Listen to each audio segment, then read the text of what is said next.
Assalamualaikum warahmatullahi wabarakatuh. Kami dari kelompok 2 EKS akan mempresentasikan tugas akhir yang berjudul 1,5 TB Data Bank Syariah Indonesia atau BSI yang beranggotakan Fikri Azhar Samosir, Torik Aziz, Muhammad Satria, Muhammad Ridho Saputra, M. Faiz Muazi, dan saya sendiri Muhammad Derek Pascal. Dan selanjutnya akan dipresentasikan oleh teman saya Muhammad Ridho.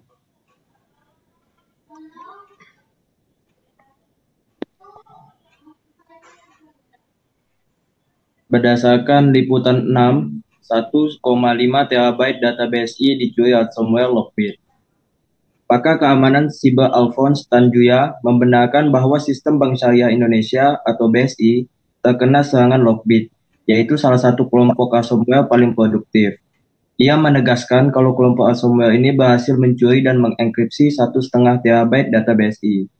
Sementara itu, Teguh Aprianto yang dikenal sebagai konsultan keamanan cyber dan founder of Ethical Hacker Indonesia, melalui akun Twitternya juga membenarkan hal tersebut.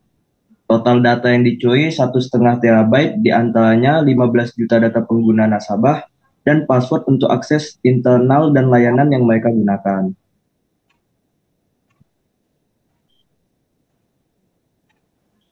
Lanjut. Jenis serangan cyber yang digunakan Lockbit.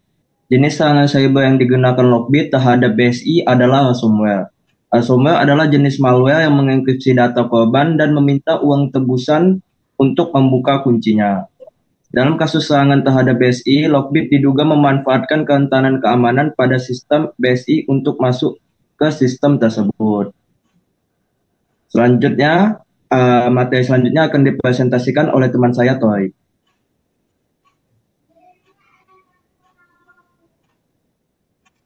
Oke, untuk ini sedikit ngejelasin terkait hukum terkait.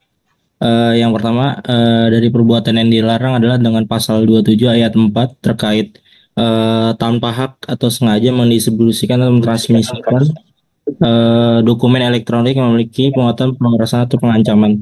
Lalu di pasal 30 ayat 1 juga setiap orang dengan sengaja tanpa hak untuk melawan hukum mengakses komputer dan sistem elektronik. Lalu di pasal 30 dan ayat juga ngejelasin terkait sengaja dan tanpa hak untuk melawan hukum mengakses komputer atau sistem elektronik.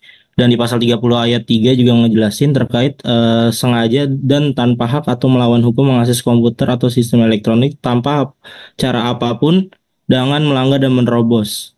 Lalu selanjutnya ada pasal 32 ayat 1, setiap orang dengan sengaja dan tanpa hak atau melawan hukum dengan cara mengubah, menambah, mengurangi, dan melakukan transmisi terkait menyembunyikan suatu sistem elektronik atau dokumen milik orang lain. Lalu di pasal 33 UU TE ngejelasin terkait setiap orang dengan sengaja tanpa hak melawan hukum melakukan tindakan berakibat terganggunya sistem elektronik atau sistem jika tidak bekerja sebagaimana mestinya. Lalu di peraturan OJK nomor 6 POJK 07 garis miring 2002 mengatur secara khusus mengenai perlindungan konsumen dan masyarakat di sektor jasa keuangan. Lalu di surat edaran OJK di 35 garis miring SE OJK 2002 mengatur mengenai peningkatan keamanan sistem teknologi.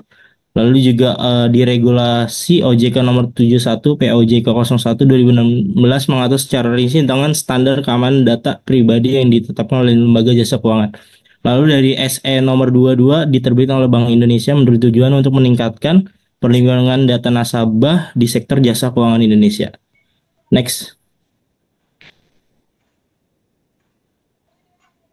Selanjutnya adalah ketentuan pidana. Dari ketentuan pidana ini di pasal 45 ayat 1 ngejelasin terkait pidana penjara paling lama 6 tahun atau denda paling banyak adalah 1 miliar rupiah. Selanjutnya ada pasal 26 ayat 1 ini juga ngejelasin terkait unsur pidana paling lama 6 tahun penjara dan denda paling banyak adalah 600 juta rupiah.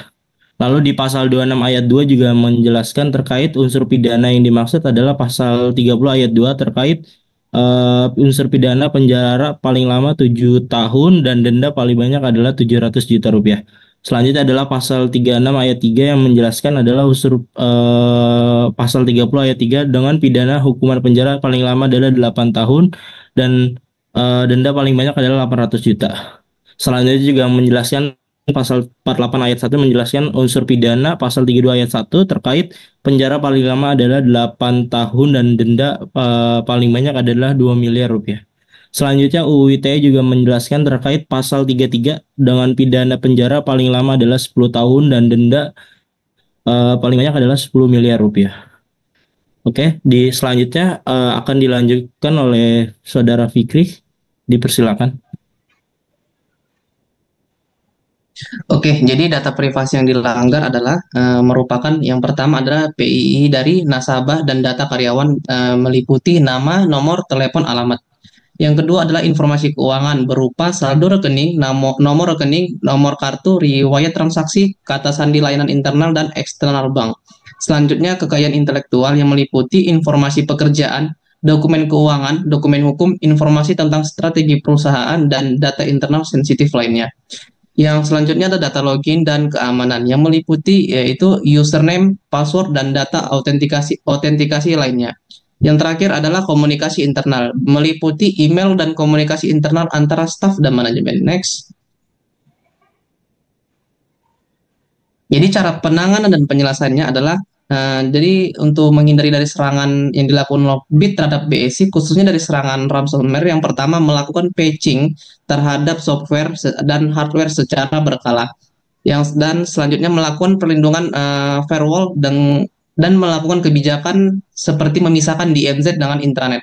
Dan selanjutnya membatasi jumlah orang yang bisa mengakses intranet dengan yang memiliki data krusial. Selanjutnya melakukan cyber security awareness kepada karyawan. Selanjutnya hindari membuka email atau tautan yang dari sumber yang tidak dikenal. Dan menggunakan antivirus dan firewall yang andal. Selanjutnya membuat cadangan data secara berkala agar perangkat Anda jika terkena terinfeksi ransomware ada cadangan datanya. Selanjutnya yang terakhir adalah melakukan kerjasama dengan pihak ketiga yang berpengalaman dalam keamanan cyber. Contohnya adalah manajemen risiko keamanan cyber. Oke, selanjutnya akan dipresentasikan oleh teman saya yaitu Satria. Satria, dipersilakan. Nah, adapun pencegahan kasus serupanya, yang pertama ada meningkatkan kesadaran keamanan cyber bagi karyawan, kemudian melakukan evaluasi dan perbaikan terhadap sistem keamanan informasi secara berkala, kemudian memiliki rencana kontingensi untuk menghadapi serangan cyber, kemudian melakukan kerjasama dengan pihak ketiga yang berpengalaman dalam keamanan cyber. Nah, kemudian untuk saran untuk pemerintahnya, adapun itu meningkatkan regulasi dan standar keamanan cyber, kemudian meningkatkan kerjasama antar lembaga terkait dalam penanggulangan serangan cyber, kemudian meningkatkan edukasi keamanan cyber kepada masyarakat. Nah, kemudian untuk selanjutnya mungkin bisa dilanjutkan menurut saya. Oke, baik. Untuk pencegahan kasusnya dan saran untuk masyarakat khususnya nasabah BSI dan nasabah bank yang lain, yaitu mengganti password dan PIN secara berkala mungkin, dan melakukan update perangkat lunak secara berkala termasuk aplikasi perbankan, terus tidak membuka email atau tautan dari sumber yang tidak dikenal, dan memiliki cadangan data yang aman termasuk data perbankan. Dan mungkin segitu saja dari kelompok 2, hukum etika keamanan cyber. Apabila ada salah kata kami mohon maaf. Kami akhiri dengan wabillahi taufiq wal hidayah. Wassalamualaikum warahmatullahi wabarakatuh.